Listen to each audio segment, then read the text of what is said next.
Hola amigos de YouTube, les habla Ryugmaster. El día de hoy les traigo este creepypasta titulado Zapatos Caros. Espero que les guste, no olviden suscribirse. Bueno, empecemos. Estos hechos ocurrieron hace unos años a las afueras de cierta ciudad de Inglaterra, en el otoño de 2003. Se protegió las identidades de todos los implicados. Todo lo dicho está sacado de informes que la policía cedió a los informativos, más declaraciones de testigos.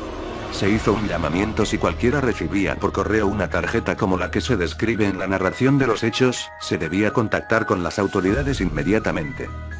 Primera descripción de los hechos: testimonio de la vecina, amiga de la familia. La vecina es una mujer de mediana edad, soltera, que vive en la casa siguiente a la de la familia, en una calle llena de viviendas. A causa de la cercanía, ella y la familia, padre y madre de mediana edad, hija de 12 años y abuela materna, llevan siendo amigos desde hace más de 6 años. La mañana del día en el que presumiblemente desaparecieron la pasó con ellos hasta la hora de la comida. Normalmente comía con ellos más de una vez a la semana, pero aquel día debían llevar a la abuela al hospital, pues se encontraba enferma desde hace unos años y recibía tratamiento en un hospital cercano una vez al mes, así que volvió a su casa. Allí comió sola, y después empezó a hacer una limpieza general de la casa. Hacia la mitad de la tarde, cuando ya empezaba a oscurecer, el cielo se nubló y todo se enfrió. En apenas un momento empezó a llover. No demasiado, pero sí con una potencia considerable. No había nadie en la calle y las escasas personas que se aventuraban a salir usaban el coche, que sacaban directamente desde el garaje. En ese momento ella estaba limpiando el piso bajo cerca de una ventana desde la que podía ver casi toda la calle, y la mayor parte del espacio entre la fachada de sus vecinos y la carretera, a 6 metros de la puerta. Apenas un cuarto de hora después de que empezara a llover, la vecina vio a alguien con paraguas encaminándose a la entrada de la casa de la familia. Según su descripción, parecía un hombre algo anciano, vestido con traje negro, al que no le pudo ver la cara por la oscuridad combinada de la sombra del paraguas y la sombra que las nubes creaban al tapar el sol. La vecina señaló que el hombre en cuestión caminaba muy suavemente, casi como si se deslizara por el suelo. Cuando el hombre llegó a la puerta, que la vecina no podía ver debido al ángulo en que se encontraba la ventana en relación con la fachada de la familia, paró y llamó al timbre. Tras unos segundos abrieron la puerta, vio una luz tenue iluminando la calle. Según la vecina, en circunstancias normales, se podría escuchar cualquier cosa que hubieran dicho en ese momento tanto el señor como quien quiera que hubiese abierto la puerta, pero debido a la lluvia, todo ruido se tapaba. Más tarde se encontraba limpiando su habitación en el segundo piso. Desde allí podía ver la ventana de la habitación donde la abuela se encontraba postrada en la cama casi siempre a lo largo del día. Allí vio al hombre, sonriente, solo un momento antes de que cerrara las cortinas de la habitación de la abuela. Desde aquello, no los volvió a ver. Normalmente iba más de una mañana a llamarlos para hablar un rato, pero cuando al día siguiente fue a llamar al timbre, nadie contestó. Llamó varias veces pero nadie venía a abrir la puerta, y era raro, porque de haberse ido ella lo sabría. Se contaban todo. Mosqueada, dio la vuelta a la casa hasta llegar al patio trasero, que solía siempre tener la verja abierta. En efecto, la verja estaba abierta, pero la puerta trasera que daba a una pequeña despensa y después a la cocina, no. Las ventanas tampoco estaban abiertas, y en todas estaban las cortinas corridas o las persianas bajadas. El lugar estaba silencioso como una tumba. A pesar de que llamó repetidamente, no obtuvo respuesta.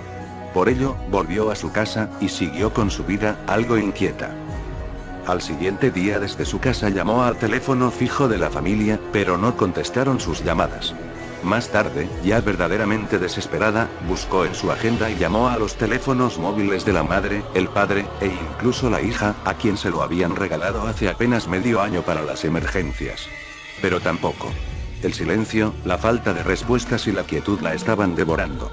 Entonces se le ocurrió una idea, que quizás no sería precisamente útil pero que le despejaría la cabeza de dudas. Se fue a la casa de la familia, a la entrada, y llamó a los móviles desde allí. Dentro de la casa, muy cerca de la entrada, se oyó el típico timbre que viene por defecto en cualquier teléfono móvil. En ese momento tuvo claro que era casi imposible que se hubieran ido y dejado algo tan importante como los teléfonos. Por eso, y por la ansiedad que le invadía desde el primer momento, llamó a la policía y contó todo lo sucedido. Actuación de la policía. Base de datos de la policía. Tras un tiempo prudencial que a la vecina le pareció absurdo, la policía vino a la casa y forzó la puerta. Se encontraron con la casa oscura, en silencio. Nadie fue a recibirlos ni les salió al paso. Encontraron que, como bien se podía apreciar desde fuera, todas las ventanas estaban cerradas y todas las cortinas y persianas estaban echadas o bajadas. Encontraron 3 cadáveres en el salón tirados en el suelo y a relativamente poca distancia entre sí. Eran los cuerpos de los padres y la hija. A primera vista no tenían marcas defensivas ni heridas, la única que presentaba signos de lucha era la niña. Por lo demás, los 3 cadáveres estaban increíblemente pálidos y fríos. Registrando el resto de la casa, encontraron a la abuela en la cama de su cuarto del segundo piso. Apenas estaba consciente y presentaba signos graves de desnutrición y deshidratación, además de algunos fallos fisiológicos debidos a que no visitó el hospital hace 2 días. Fue llevada al hospital enseguida, y allí pasó a observación. Los cadáveres fueron llevados para hacerles la autopsia requerida y la casa fue acordonada para ejercer una investigación más exhaustiva. Interrogatorio a la vecina. Base de datos de la policía. Por una semana no hubo noticias sobre lo que hubiera podido pasar, pero un día, la vecina recibió una llamada de la policía para que se presentara en la comisaría a ser interrogada. A la hora citada ella estuvo allí, puntual y algo nerviosa. Cabe mencionar que había recibido ayuda psiquiátrica por los sucesivos ataques de ansiedad y depresiones que había sufrido a raíz de lo sucedido. La sentaron en la sala de interrogatorios y le volvieron a hacer las mismas preguntas que le hicieron el día que finalmente la policía actuó. Ella las contestó de igual manera. Tras ello, el policía sacó una bolsa de plástico con una identificación, como las que usaban para las pruebas de un crimen, y le preguntó si reconocía el objeto que contenía. Ella lo cogió, lo inspeccionó. Era una tarjeta negra de plástico, sin marcas ni letras. Lo único que había en ella era el dibujo de un ojo rojo, abierto. En cierta forma era elegante, aunque un poco siniestro. Dijo al policía que no sabía nada acerca de esa tarjeta y preguntó qué era. El policía contestó que no sabían si podía tener un significado importante, pero le contó que la abuela la tenía agarrada muy fuerte entre las manos cuando fue encontrada. Actualmente estaban esperando a que la mujer se recuperara en el hospital para preguntarle sobre lo sucedido. Autopsia de los cuerpos. Base de datos de la policía. La causa de la muerte es desangramiento. Sin embargo, ninguna herida, orificio o marca se puede observar en los cuerpos por la que haya sido perdida o extraída la sangre. Las venas y arterias de las víctimas están limpias de sangre. Ninguno presenta otras marcas a excepción de la niña, que posee pequeños rasguños y astillamientos en los hombros y la clavícula. Inspección de la vivienda. Base de datos de la policía. Todas las ventanas y puertas están cerradas. Si hay una cortina o persiana, está echada o bajada. No hay signos de lucha visibles en ninguna habitación. No hay signos de que nadie ajeno a la casa hubiera entrado a ella. No hay marcas de pisadas ni restos de humedad que sin duda habrían aparecido si alguien entrara en medio de una tormenta. No hay huellas diferentes a las de la familia ni a las de la vecina.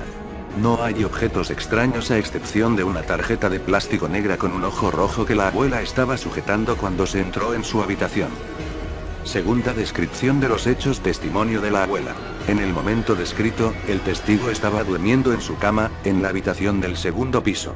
Se despertó de su sueño al oír golpes llamando a la puerta.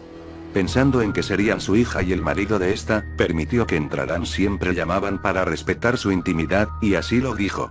La descripción del hombre que entró en lugar de ellos parece no coincidir con la del marido de su hija, ya que al preguntarle si podría haber sido él, ella respondió que su cara era totalmente distinta y que su altura no correspondía.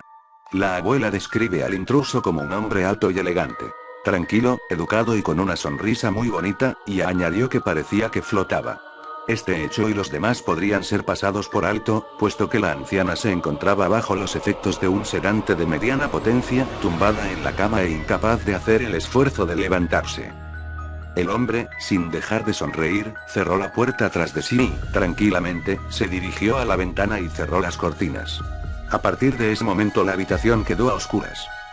Lo último que recuerda la abuela es que el hombre le susurraba algo y le acariciaba las manos. Apéndice 1. Base de datos de la policía. Actualmente se ha perdido la posesión de la tarjeta encontrada en el lugar del crimen.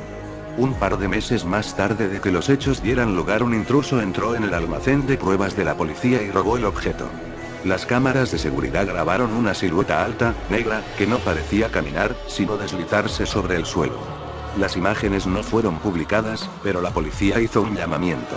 Es de vital importancia que la población conozca estos hechos mientras el implicado asesino siga suelto.